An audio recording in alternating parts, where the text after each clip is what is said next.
Welcome to the Fearfic Podcast. Fearfic is the term for short horror fiction, mostly posted on the web. It includes any and all related subgenres. Join three assholes talking basement goo Slimebeast, inebriated interstellar traveler Abysmii, and irritable ghostly man-horde Dead Palette, as they read all stories horror and internet-related, paragraph by paragraph, and bullshit while they do it. From adolescent revenge fantasies to subtle postmodern narratives about real-life events and everything in between, they read it and critique. You better believe it. Kick it to the cold open, white boy. Going to Kentucky tomorrow. Why is that? To visit the first KFC, the birthplace of Kentucky Fried Chicken, and to visit Colonel Sanders' cave and Colonel Sanders' cave. where he rose after 3 days. His cave is not so final resting place during the chicken prohibition era. He ascended into heaven, leaving behind a trail of feathers. But you're gonna see his cave. You're gonna see his grave, and also gonna see Mammoth Cave. I see. And we're going to be staying. Chelsea and I are going to be staying in a teepee at one point.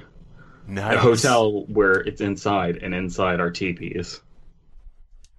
So there are teepees in the hotel rooms? Yeah. Uh-huh. What was your idea for a cold open? Do we want this to be a cold open? That's the cold open right there. Now, now, Brandon, I have to ask: are you gonna have a teepee for your bunghole?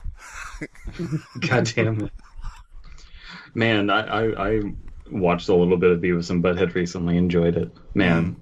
It's dated, but it's good. It's not good, but it's tight. Yeah. So that's going to be enjoyable. Going to sleep in a teepee. I don't know how showers work there. I'm hoping that it's just a communal orgy and you just help each other out. Probably. It's not a European hostel. Come on. No. You probably bathed in the runoff from Colonel Sanders' cave. Let the spices Chicken flow grease. over you. Yeah. I never really thought about it, but yeah, Jesus had a cave grave. That's true. And to celebrate, maybe they had that's a cave something grave rave.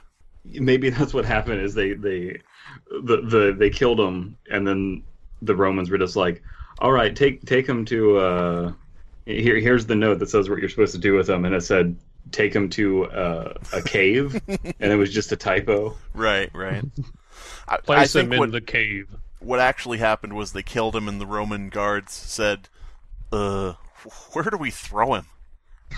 Put him in that cave. Yeah, come on. Just leave him. Come on. I want to go to the Colosseum. Yeah, that rules. They say we should take him down. No, stab him.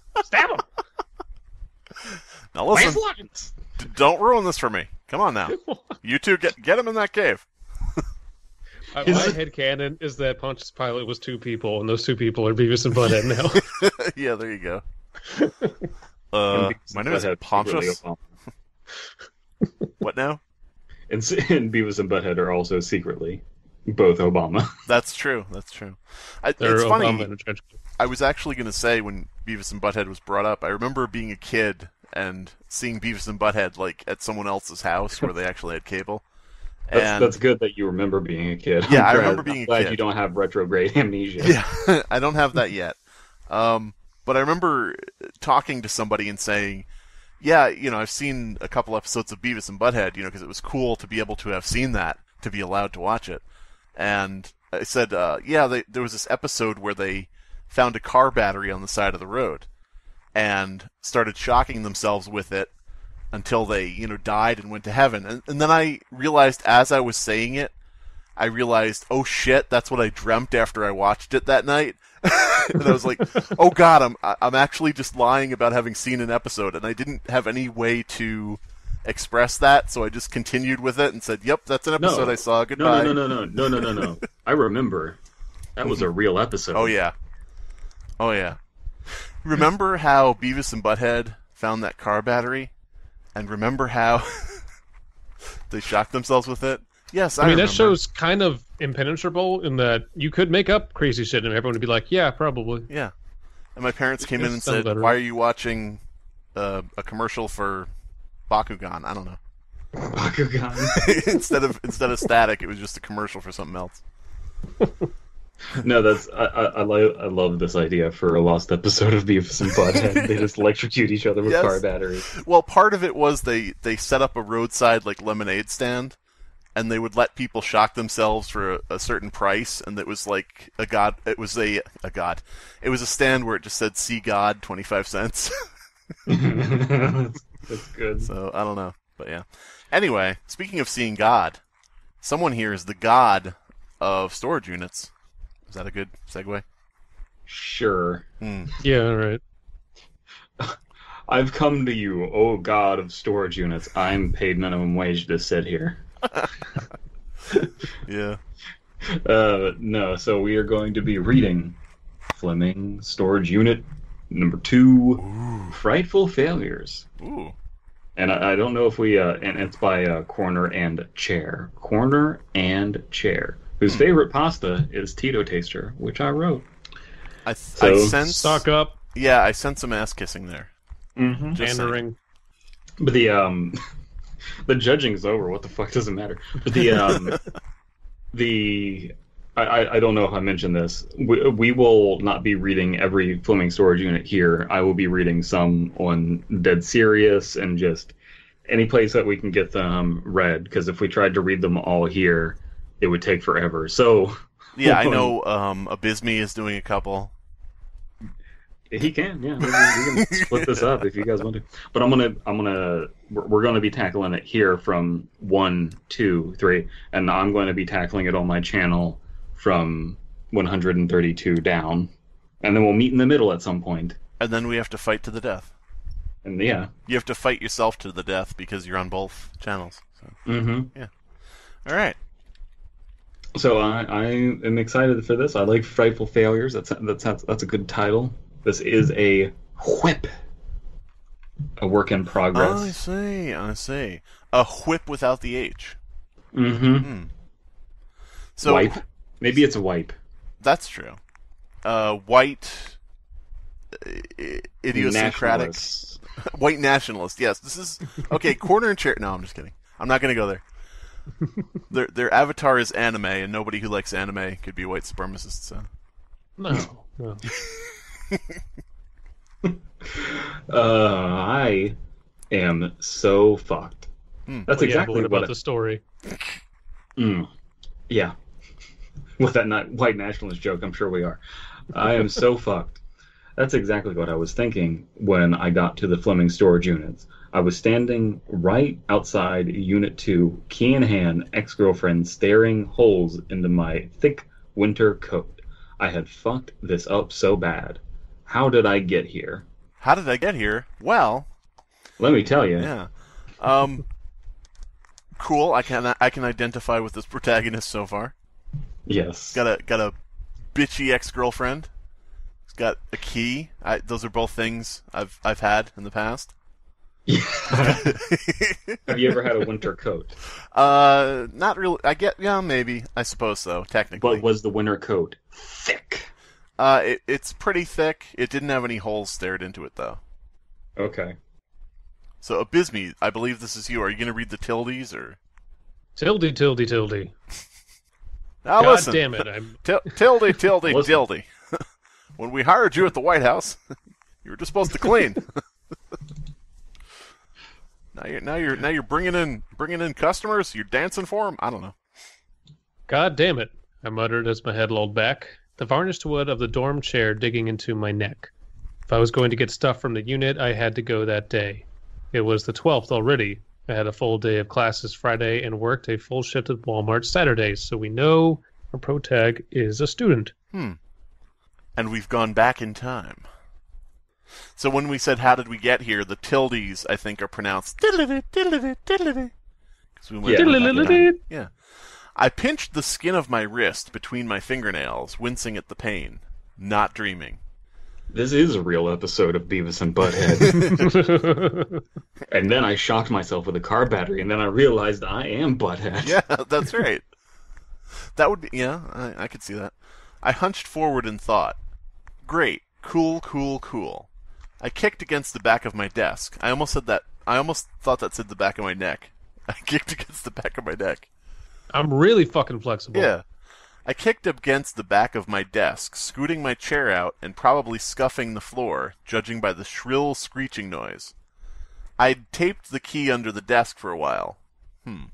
But that was sophomore year in the apartment. I was a junior now and working as an RA in a totally different room. So his key is taped under a desk in a different room. Mm-hmm. Yes. His, her? I don't know. I don't know. This is good though. That's a sweet gig in college being an RA. Kicking desks, scuffing floors, living the dream, but not dreaming. Oh Christ! I hope it didn't. Sorry guys. I ate some really spicy chips and then drank like 3 bottles of water to cool my tongue down. Good idea. Yeah. Oh Christ, I hope I didn't leave it taped under the desk. I bent down, craning my neck up to see if I had just done it again. Other than just the slightly darker wood grain, there was nothing. I thought it was in a different room. I guess I was wrong. That's kind of what I thought too. There was nothing. Absolute darkness. All that I see. No key. No key. Dead keys. Damn it. Dead Keys. Son of a bitch. Sorry, I was gonna say Dead Keys does sound like a Creepypasta title, but anyway. Maybe that would be my resort if I ever had a Dead Keys, yeah. I just like somehow there's a repo man, and I found out that I inherited like Key West or like sandals or something. I'm like, welcome to Key Palette, Dead Key. It's the name of the Black Keys when they were a grindcore band. Before they realized they should sell out. Son of a bitch. I sucked in a deep breath. So deep my lungs hurt. Okay. If the key wasn't under the desk, it had to be in one of my gray crates, didn't it? I'd never find it in those. Hell, last time I used it was to put away my climbing rope and harness after I'd broken an arm and a leg at Blackleaf Canyon over the summer. I've been out with Oliver and my rope was cut on Big Brother is Watching. That's the name of a climb? That's fucking awesome. The doctor said it was lucky I wasn't dead, taking that fall almost all the way up a 510D. Damn, yeah, that's hard. For anybody who doesn't know rock climbing ratings, 5.5 is like beginner. When you get up to 10, it's kind of tough. A 510D is not that hard to take. I mean, it's below average. Come on. Especially since I wasn't an adept climber. I wasn't even a good climber. Then why were you on a 510D? I don't know. Maybe asked for it. Maybe he was trying to get down. I don't know. 510D is actually it's pretty big, right? Right, guys? That's pretty big. Sure. In centimeters. Sure. It's huge. That's when I realized I had the key with me during the summer. I had still been living with Mona and Oliver. I shipped them as Moliver. Then and kept it in my travel bag. I jerked back toward my desk and conked my head against it. Shit! Fuck! I rubbed the back of my head with one hand and reached for my phone with the other. Stupid fucking Christ! I'm so stupid. So our narrator is Jesus Christ. I dialed up her number. So what I'm getting from this is with the cursing and the fucking, and the cursing and the crass language, the shits and the fucks. I'm thinking Beavis and Butthead, because we were already thinking that. Right. But with how clumsy they are, I'm starting to think that they're like a clumsy protagonist from a really generic anime, just like a really generic schoolgirl who's clumsy and ditzy. I think it's Supergirl from the hit TV show Supergirl. Anyway, why don't you continue, DP? Kara, Mona picked up almost immediately. Isn't that Supergirl's name, Kara? Yeah, it is. Shit. It's almost like I read a line down. But I didn't. I'm psychic. That's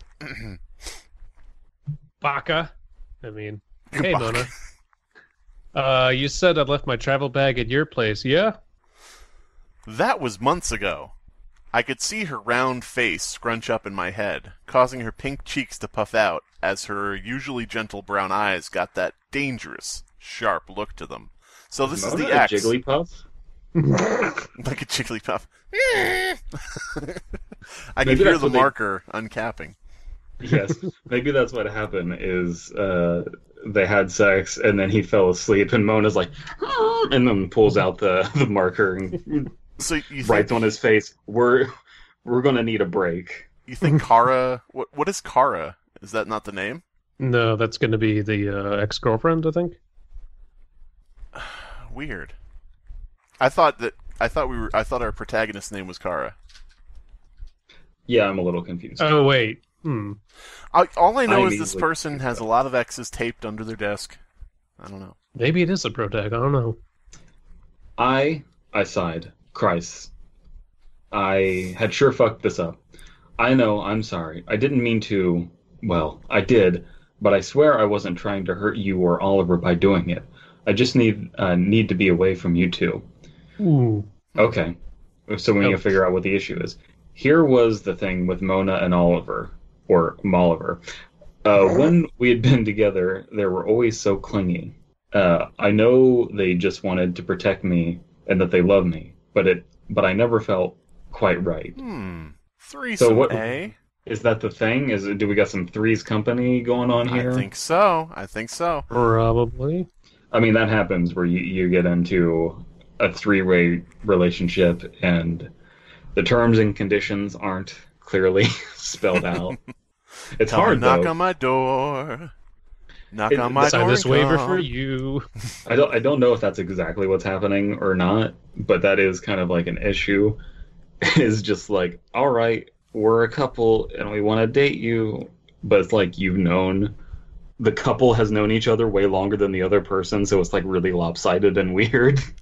And plus, you don't want to be, you're being super paid attention to, and then the other two are sort of silently begrudging each other. It's like, I want to fuck her. I want to lick her pussy. Guys, you can fuck me and lick me at the same time. Article 3 clearly states... Anyway, But Abysmii is not a lawyer, for anybody wondering. not a lawyer. She didn't say anything for a while. Fine. Yes, you did. Do you need it? Abysmii isn't a lawyer, but he is a threesome counselor. Mm-hmm. Family That's true. He is an open marriage counselor. He finds his clients on Craigslist, but... Yeah, could you bring it to 451 Pollock Street? I threaded my fingers through my hair, remembering how Oliver used to do the same and tell me it was the same color as Mona's beautiful eyes. If her hair was the same color as the blue eyes, then yeah, okay. I know what kind of college this is! Only if you buy me a milkshake at Inspector Moo Moo's and come visit us. And to come visit us. That's italicized And, text. Yeah. Emphasis. So you have to bring a milkshake, and then your milkshake has to bring Oliver to the yard. And then he says it's better than Mona's, and then it's just awkward. And Yeah, Article that's- 4 gets violated. Yeah, is there... Oh, guys, I'm really confused, though. Because, like, is there... Oliver typically is a woman's name. I mean, it's typically a man's name, but it can be a woman's name. So, is there some cuckery about? Some woman, male cuckery?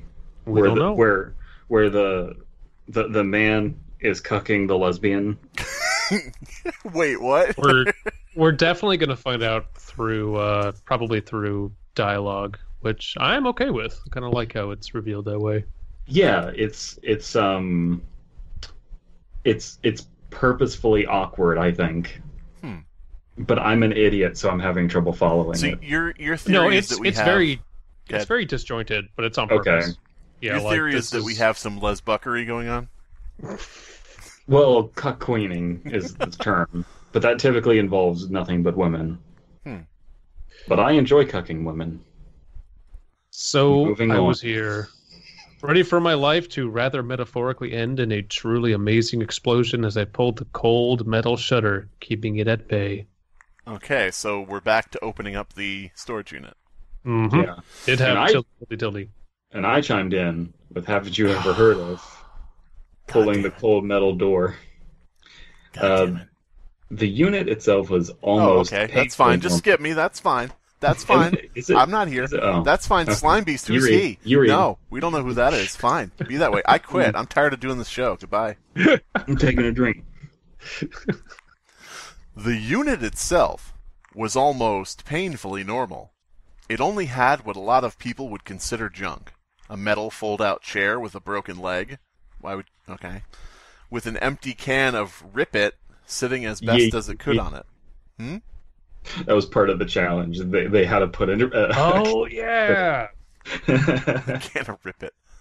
Okay. There for a second, I was popping because it's like, yeah, dollar store energy drinks, and then I realized, oh yeah, that was my inclusion. I decided the story needed that. Oh wait, I forced that upon them. Yes, I was like, yeah, good to. Oh, that was me. Sorry.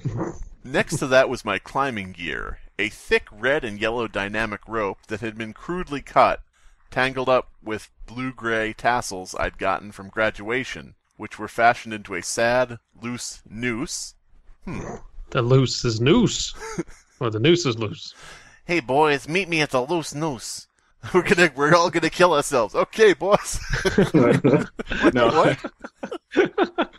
Okay. No, maybe it's like a one of those really cheesy like after school special things where like a group of suicide preventers comes into your school. Everyone get ready for the hip hop collective loose. And it's just like God. made up of rappers who contemplated suicide but didn't go through with it. Hey kids, if things go bad, don't cook your goose, just loosen the noose. Loosen the noose. Come on, everybody. Just drink some juice. Don't kill yourself. Get some juice off the shelf. Oh, fucking hell. Okay, sad loose news. Nobody ever draw the loose noose rap suicide prevention group ever. No one Never dare do that. think about doing that. And don't. I'm not even going to say it. Never mind. Don't you dare put nooses around their necks with frayed ends and scissors in their hands. Like ties. I should say that remember, if they're rappers coming to your school to sing about stopping suicide, they should all be like painfully uncool white people. Yes. Just so we avoid any mistaken connotations about why you're tweeting us these news pictures.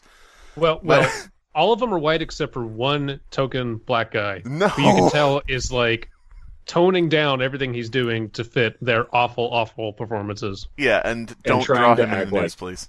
Don't do that. I already said don't draw this shit. Don't draw this shit. Don't draw this. Abysmii's not a lawyer, and don't draw this. Listen, somebody's going to draw this. The more you tell them not to, the more they want to do it. Wait. Oh no! Somebody should tell that to the rap crew. The more you rap about it, the more they want to do it. Moses Lack is their hero. Not today, old friend. My pink and white harness with 3 carabiners. Carabiners. I think that's actually the correct spelling. I'm not going to say that because that's racist. Hooked on at different places, and a black... Everything is racist in this story. And a black chef kit. Why can't it just be a chef person? Why do you have to be like that? Well, keep going. Closed tight with a stark white zip tie. God! Everything is racist. I'm trying to figure out what a black chef kit would like teach you how to make. Oh, no. No. There are several very obvious answers which must not be said because they're terrible. I have one that I think I can get away with without being in trouble. Uh-huh. Check it out. Wonder if I can navigate these Mission Impossible red wires. Gumbo. Okay, anyway. Next up is Dead Pallet, who's reading this line verbatim. Kara, Mona grabbed the back of my coat. You kept all this? So I shuffled in. I just realized we got like a noose, and we've got a chair with a broken leg. You're right. Good catch. Okay, maybe. I shuffled in. No, I picked up the empty can. I mean, I guess I did. Pretty stupid in hindsight. I had apparently chugged this can of Citrus X with a handful of pills. Boda found me passed out on the floor and had me rushed to the hospital. Oh, yep, okay. Second suicide implication. Second Suicide, by the way, was my improv group back when I was at the institution. That was right before I was supposed to take a trip to New York with old friends. Interesting. It was called Second Suicide because you would do 2 different shows a night, and you would bomb at both of them. The worst part is, it was at an institution, actually, and, we all had checkered pasts, and we would get up on stage in our little white outfits, like standard issue, and we'd say to the audience of other patients, we'd say, name a profession, and they would be like, suicider, and be like, God damn it, no! We're trying to get away from that. We're trying to be positive. Here, let's do our rap, guys. But, yeah. Yeah. No, I enjoyed it. Let's see, what do we got here? Mona strode by me and picked up the blue-gray tassel noose. This is what happened to your honors tassels? I looked at the broken chair, and I thought about how it represented my... No. Yeah, I thought Oliver would have told you. I didn't remember exactly what happened that night. Oliver and I had been drinking pretty heavily, but he rushed in and scooped me up in his warm arms just long enough to get the amateur noose off me. That was just after I had decided I was going to reapply to school and move into the dorms. Wait, so he's reapplied to school and he's like, I want to move into the dorms, and then he tries to commit suicide, or he tries she tries to commit suicide. I think it's a she, yeah, at this point. Unless Cara stands for like caramel or something, I don't know. No, that's just her prostitute name. Oh, okay. Yes, Oliver the woman, and Caramel also the man. I think what happened is that our protag did very well, hence the honors tassels, in high school, and didn't know if she wanted to go into college possibly, and then got involved with Moliver. And something happened there. Tried to kill herself. Oliver saved her, and she got her life back together and went to college. I think that's what happened. Could be wrong. Okay, I just gotta break kayfabe for a second. This whole time I've been trying to find an Oliver and Company joke, but there's not one here, and it's frustrating. I'm upset. Well, Three's Moliver Company. I don't know. The cat's out of the bag on their relationship? I don't know. Is this me now? I think it's me. Oh, okay. Well, I don't know what's going on. Mona's face scrunched up. Kara, she dropped the tassels and made vague grabbing motions at my... I just have the image of dropping it and like reaching out, but with 2 hands very awkwardly. Suddenly she became a zombie. If I didn't still love you, I would kill you. That's in poor taste. She kicked the chef's kit, a memento from our days in culinary school. Oh, culinary school. Before the knives that had once been covered sweet pink had been covered in or with sweet pink frosting from cut cakes. Jesus. Cut Cakes was my film school club. Cut cakes became covered in my own blood that I didn't remember putting on them. Oh, jeez. So, God. Attempted hanging, pills, and cutting. Wow. Okay. I looked over in the corner. I looked over in the corner at the blown out shotgun. Then I looked over at the the aquarium of dead piranhas. Then I looked over. I just noticed the CO2 that was spilling in, and then turned it off from the car that I left in here. God damn it. I met Mona and Oliver there, and okay, met them at culinary school. And after that incident, I'd moved in with them because they seemed to care. Right. Okay. So, I think the first legitimate, real type negative criticism we can make here is maybe they don't need to be trying to commit suicide in every which way. Maybe they would have a preferred method. Like, I have no desire to kill myself, but I would do it with a gun because I lack art. I'm pragmatic. I lack art, said the artist. I can see that. Yeah, it might be building up to something though. I don't know. Like there may be a reason for it, but I have heard of people doing like 2. Like they take a bunch of pills and they maybe slit their wrists or try to hang themselves, but like 3 is a bit much. And they're all like different tasks that involve like different motor functions and shit. So yeah, it seems a bit excessive. What if you just set them all up? You just pull some one Rube button. Goldberg machine. It's a Rube Goldberg of suicide. The marble got jammed, otherwise I'd be dead today. But it's like Mousetrap, but for real. I'm sorry. That's in quotation marks, and that's my line, I guess. She jabbed her finger up my butt. She jabbed her finger at my chest. You're going to leave all of this for the police, and you're not going to buy me 2 milkshakes? Wait. You're going to... I don't know why I was doing that as a question. You're going to leave all of this for the police, and you're going to buy me 2 milkshakes. Okay, so that's a cool character motivation. Like, 1, buy me shit, and then 2, you need to leave all these memories behind. Yeah. Yeah, you need to leave all these memories behind, and you need to fatten me up. You just gotta come to grips with the fact that you suck at trying to kill yourself. Right. You gotta get this hobby behind you because you're not good at it. That would actually be an interesting reveal at the end. It was like I gave up my hobby of trying to commit suicide that day, and instead I took up knitting. But I started out knitting nooses because it was the only thing I knew. But I used really inferior twine, so it never quite worked. Yeah. I slapped her hand away. You don't get to order me around or get mad at me. You kept things from every time you almost died. She gestured wildly around her, casting a few loose down feathers from her old silver coat. I could see that. Wait a minute! Is she Colonel Sanders in disguise? I was thinking she's Miss Peacock from Clue. Oh, okay. That makes sense. I didn't keep all of it, I shouted back.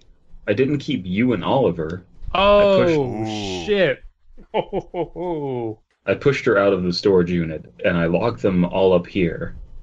I pushed her out of the storage, and I locked them all up here. I crossed my arms and glanced back at the nearly empty unit of almosts. Okay, that's a good phrase. Yeah. An nearly empty unit of almosts. Then at Mona. And I kept you 2 far away, where you couldn't keep hurting me. So we have some rough trade going on. We do. Kara.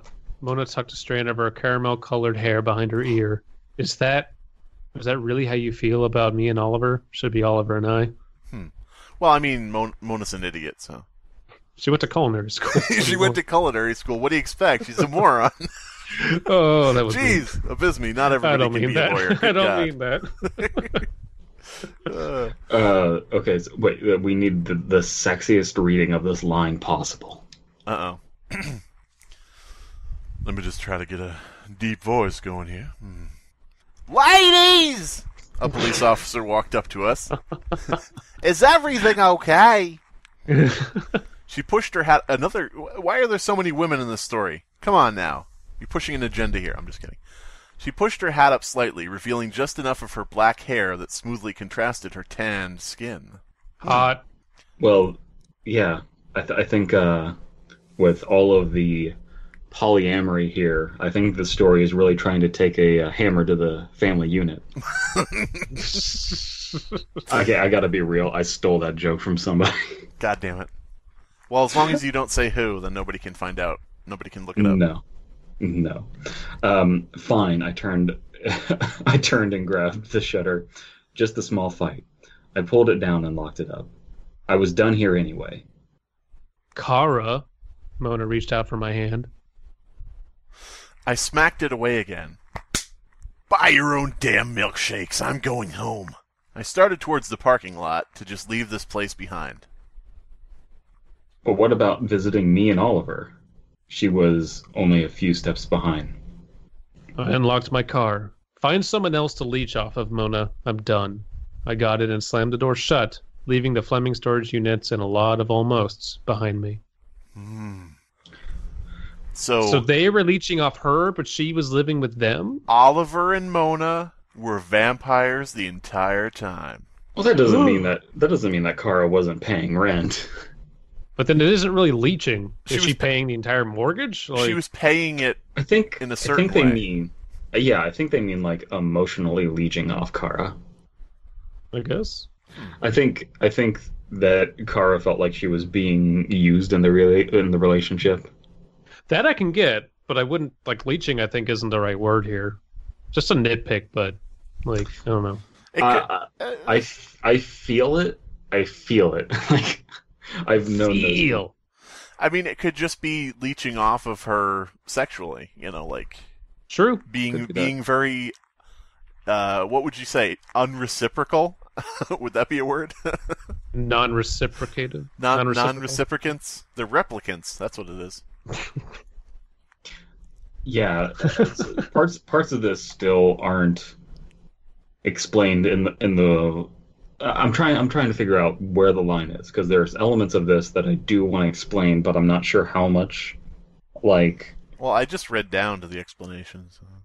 Okay, well, we'll get there in a second. But first, we have a what? We have to talk about Inspector Moo-Moo's. It's Inspector Moo-Moo's, sponsor of the Fear Fiction Podcast. Inspector Moo-Moo's has an L-shaped milk bar. Da-da-da-da, Inspector Moo-Moo. With 12 different kinds of milkshakes on tap. I don't embrace moves. I embrace moves. I just read the explanation too, and I don't understand it. To a certain extent. Okay.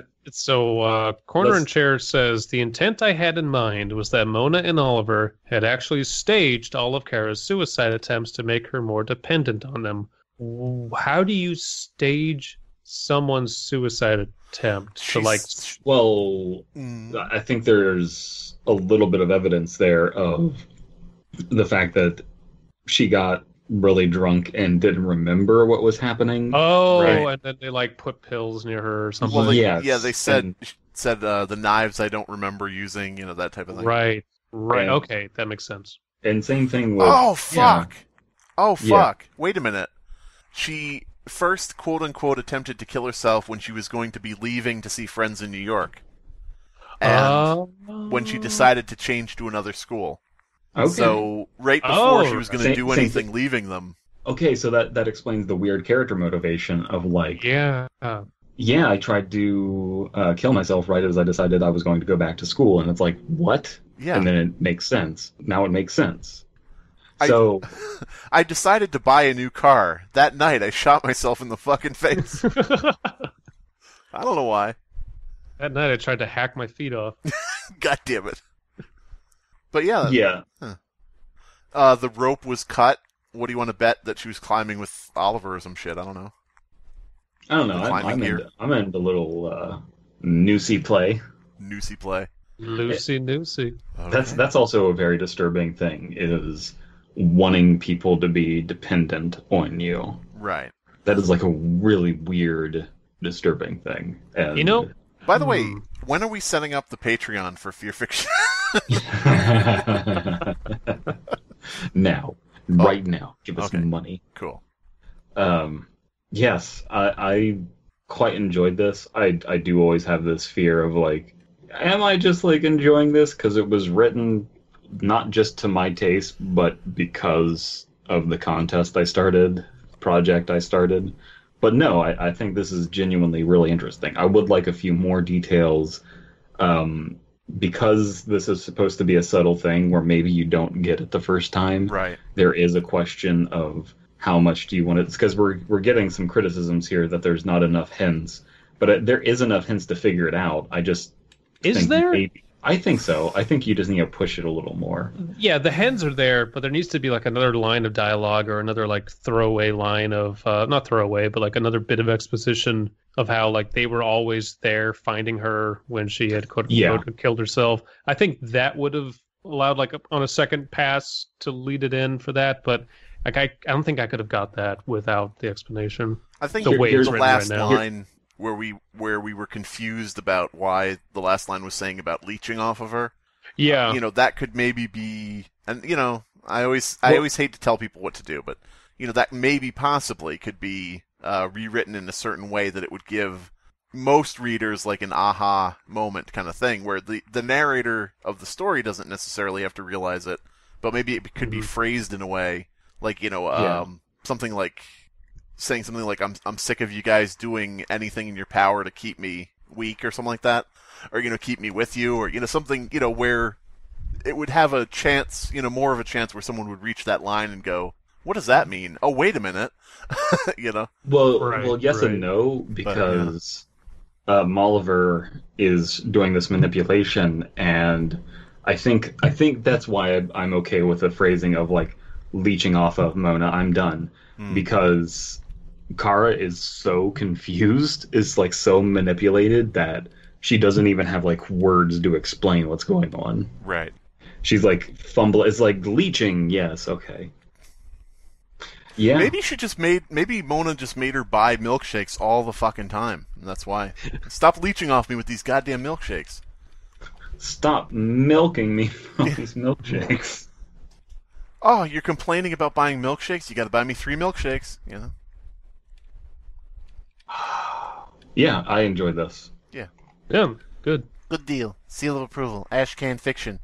Would get removed from a lot of sites for quote-unquote not being horror.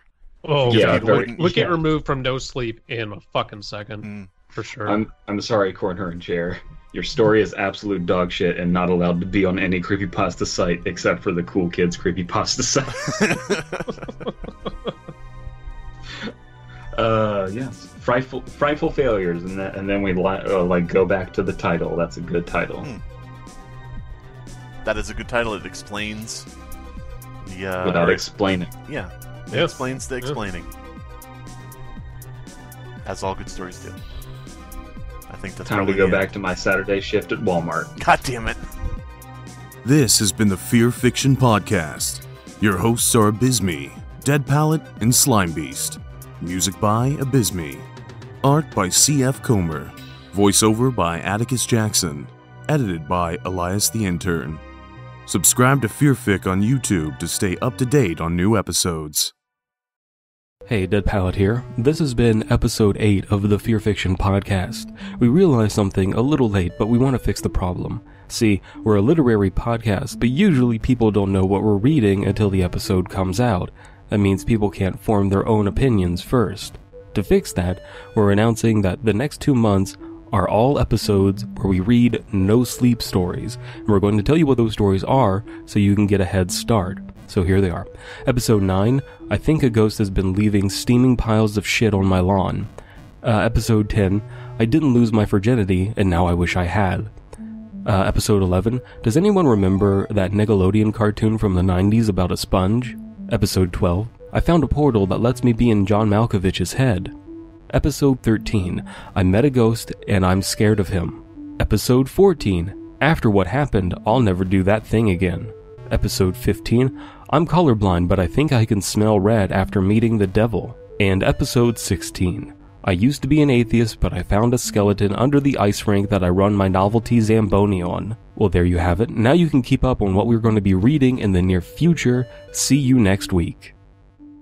Hey, did you like that video? If you liked that video, be sure to hit the subscribe button, and then ding the bell, and then light the candle, and then... No. What video? Oh, yeah. There was no video. That's true. That's true. Did you like our voices? Did you... I mean, not what we were saying, but like just the sonic tones coming out of our mouths. Don't listen to what we're saying. We're done. ASMR presentation. I know it. Yeah, I enjoyed it as well, and I was part of it. Halfway through. Yes. You can hit that red subscribe button, and then you can make sure to go see this week's movie sponsor, The Shining, in theater everywhere. In theaters everywhere 20 years ago. 30. 30. Probably, yeah. 40? Good God. Well, whatever fucking sequel's being made into a movie now, so it's coming back. Yes, the sequel to The Shining. Go Set a Watchman. In theaters this weekend, The Shining 2. An all-female cast starring Kristen Wiig move into a house. No, they're lesbian parents. Lesbian parenting parents. a little girl. Lesbian parents sense. with their transgender daughter Donna, who move into a haunted hotel, and Full of hilarity mangoes. ensues. Hilarity, yes. Well, it does make sense since lesbians have a higher rate of domestic violence. That's true.